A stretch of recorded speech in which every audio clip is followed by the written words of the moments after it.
Hello, guys. Welcome back. This is God's on Goal, and welcome to episode 15, I guess. Yes, episode 15. And yes, remember to like, share, and subscribe just to get that out of the way. There's a lot to talk about because it's been almost a week since I last uploaded or rather talked about football. I've been rather busy, or rather, life has been happening.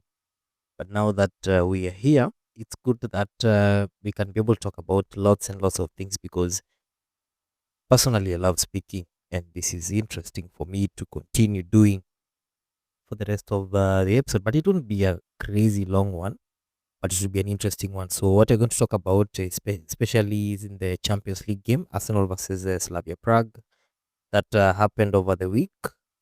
How we performed, and then after that, we're going to talk about the fixtures that are coming up with the weekend, the EPL fixtures, to see and see how we perform, how we will perform, and the big games that are actually coming up, especially Liverpool versus Manchester City that are going to play on Sunday. So that's also an interesting one, and there's also Tottenham versus Spurs, the early kickoff on Saturday. Yes, this will talk about today. So welcome and do enjoy. So just to get straight on it, I know it's been past like 2 or 3 days since we played in the Champions League versus Slavia Prague.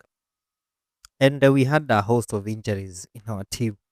At some point, Max Doman made a debut, a debut in the Champions League, being the youngest player at, I think it was 15 years and 300 and something days, being the youngest player to play the Champions League.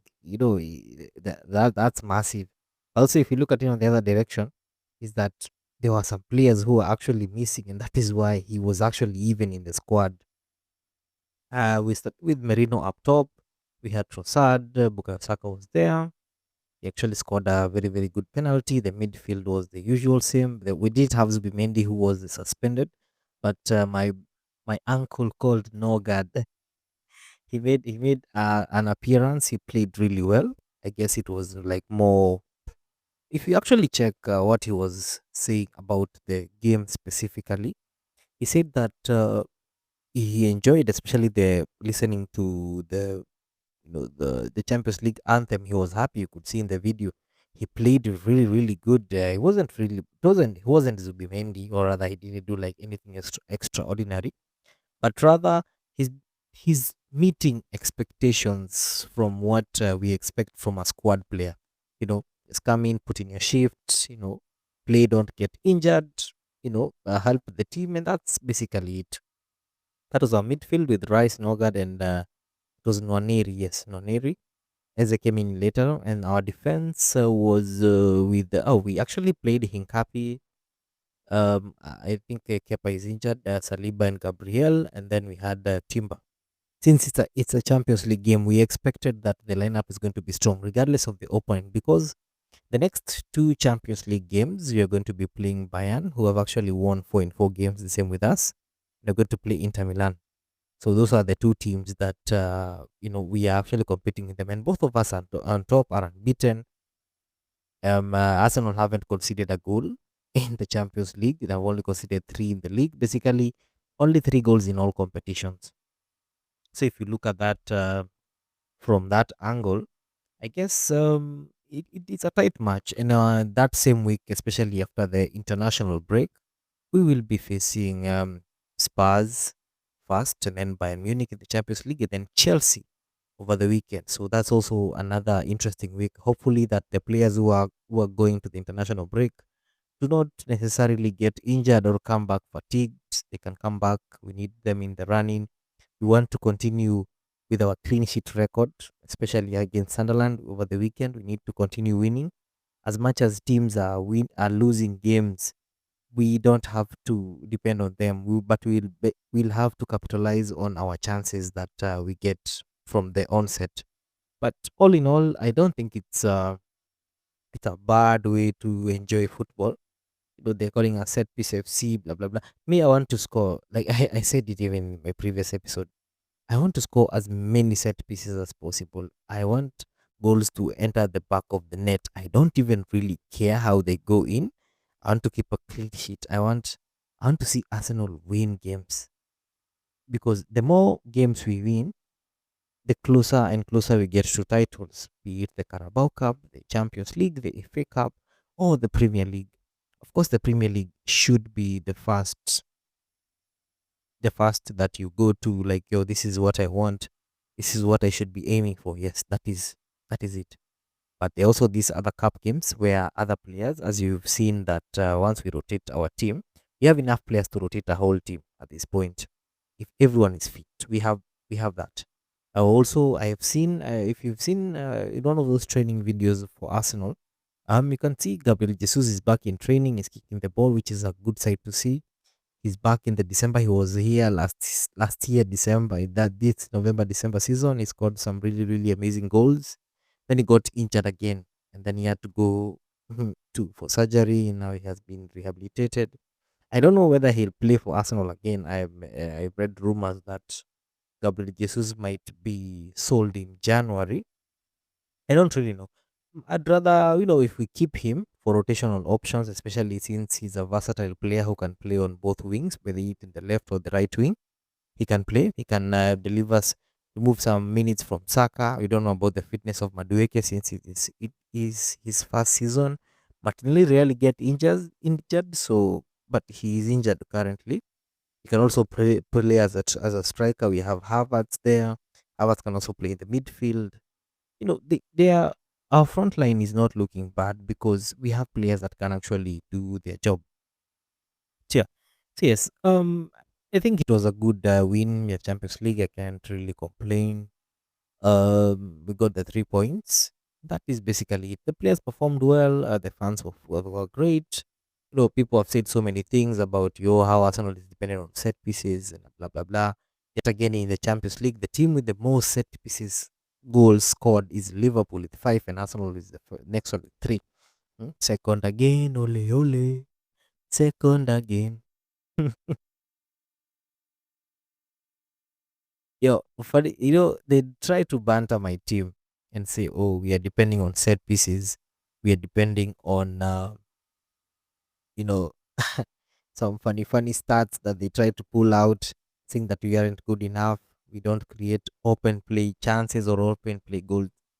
Yes, I hardly care whether we play good or bad because I've seen my team play the best football you can ever imagine in the world and win absolutely nothing. Do you know how hard that is to let it sink in all the time? Because if this boring football, the boring football in very, very big quotes, if this boring football is going to bring success in my club, if this boring football is going to still give me goals, this same boring football is giving me clean sheets. The same boring football is giving me, set piece goals. I want it all day, every day. I don't care. As long as we are winning games and we are getting 3 points, that is the least I can ask for. And that is exactly what is going to happen over the weekend. Because if you really, really think about it, Liverpool and Man City are going to play each other. So that means one of them, if not both, are going to drop points. Currently, we are 7 points above Liverpool and 6 points above Man City. Best case scenario is we win our game against Sunderland. We increase the gap, and then we maybe, I'm not really sure, but maybe if Liverpool won, the gap will still remain 7, but the gap between us and City will be 9. That is also a good thing. So if City is out of the way now that the gap is 9 points, yeah, and they still have to face other teams. That's also a nice way to look at it. If you also look at Liverpool losing as the defending champions, the gap will be 10 points. Between us and them as the defending champions. So that's also a win-win situation because now we don't have to deal with two teams at once. We now can deal with Man City as they come. I know people, or rather football fans, don't really expect us to win the league, or rather, continue on this high scoring run or continue, winning games in a nasty way that they don't like. That's not the expectations as it stands. But they know, they fear that if we go on with this form, if we go on along the way while trying to perfect whatever we are doing, bro, these guys are going to have it long. These guys are going to have it long if you're going to win the league this way.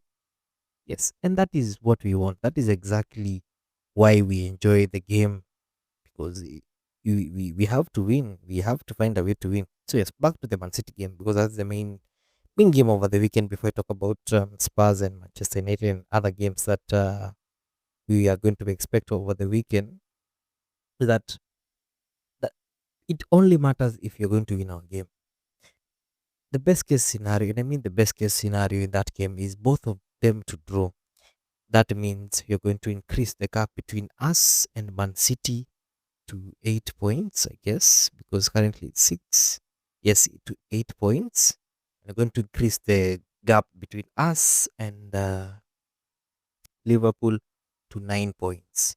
So a draw is a perfect result because both teams have dropped points for 2 points each, and we've increased our gap by another 3 points. So yes, a draw would be nice. A draw would be a very good result. A win for Liverpool is the second best option because if Liverpool win, City are more or less out of the race. Now, if Liverpool lose, we can comfortably say that, or rather, I am not sure how whether there's a team that has lost more than 5 games to ever win the league to come from that far behind to win. I don't know whether there's that stat, but if there is, I don't think it exists. I don't think Liverpool are going to be able to reduce how many points. Those will be about 8 points, especially with how we are performing defensively and offensively. I think Liverpool know it's a must-win game for them. So also there is also that part. So yeah, it's going to be a good weekend as we head to the international break. And there are some several fixtures that you can actually watch out. For example, the early kickoff that I think we're going to talk about in a little bit is Tottenham versus Man United, and then we have Everton versus Fulham. That looks like a very interesting game. Fulham don't score much, Everton don't concede much, but it's a good game. It's a good game to watch. West Ham versus Burnley, that is boring. I expect West Ham to win. They'll have to find a way to win. Sunderland versus Arsenal, that will be the not the latest kickoff, the late kickoff. I expect Arsenal to win with a clean sheet, of course. And yeah, speaking of that game specifically, now I know we are going to be facing some really tough teams after the international break. That is Spurs and Chelsea.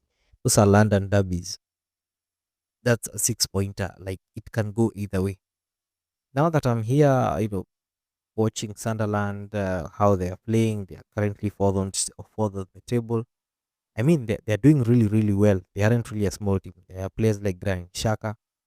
They're the team, their captain. Like, bro, these guys are moving mad. So, yeah, it's not going to be an easy game. But then again, it's not supposed to be a hard game uh, from the get go. So yeah, it's worth noting that Arsenal is currently on form. Arsenal is currently doing well. So most teams will not try and dominate us because you're going to dominate the ball. You're going to be passing around. We are going to be scoring goals from set pieces, scoring goals from open play, unless the team is that rigid. Because the game that we actually won versus the Atletico Madrid, that was one game that we expected it to be a very cagey affair. We expected nothing much from the game apart from haram football, but it was the most open game that I've ever seen us play. The most close game was the next one that followed after that was Arsenal versus Crystal Palace. Crystal Palace didn't really do anything and they wanted just to stay back and hope for the counter.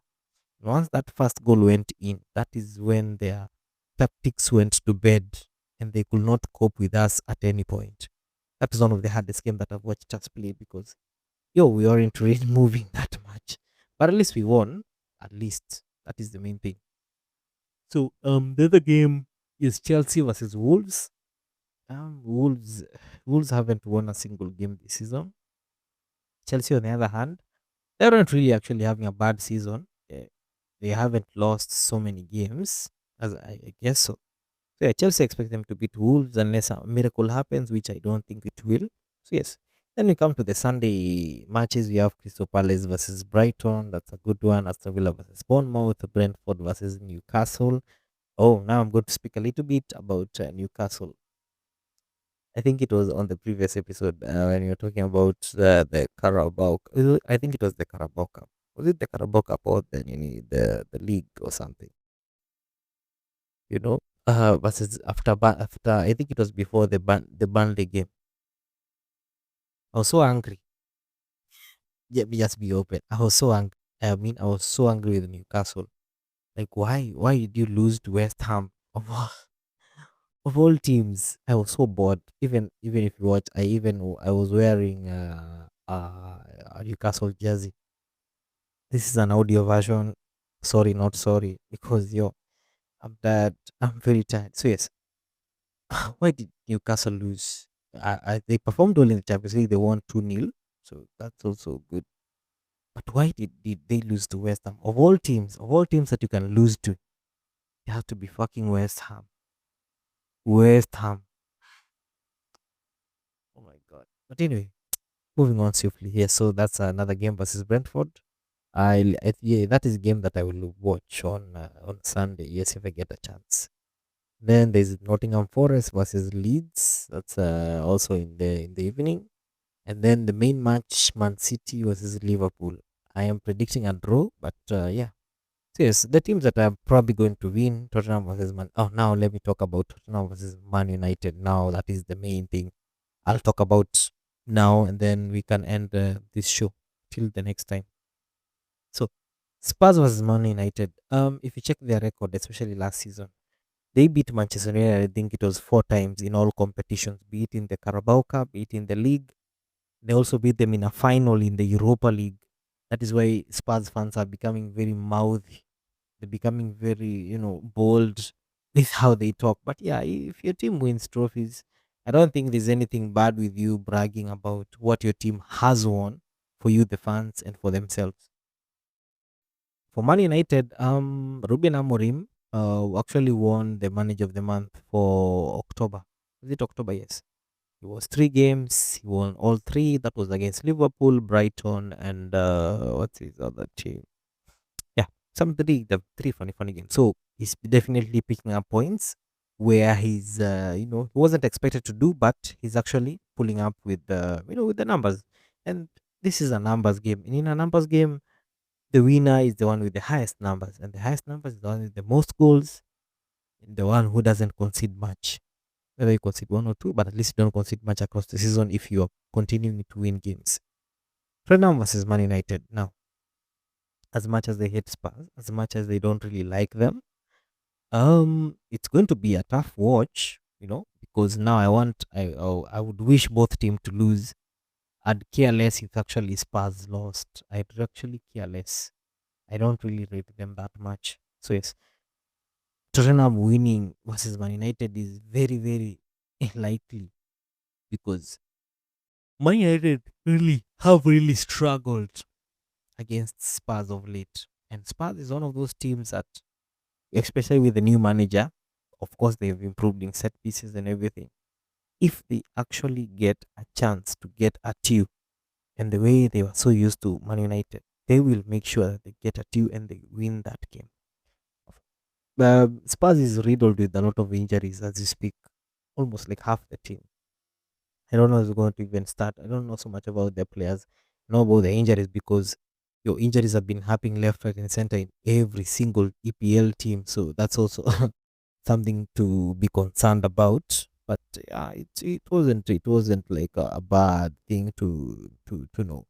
So yes, I think Spurs might win. I don't know how they will win, but they might just scam their way to find a way to win against Man United. It's actually good to see that Man United down to earth once in a while. They don't need to actually win all their games now, especially with the draw last week they had with Nottingham Forest.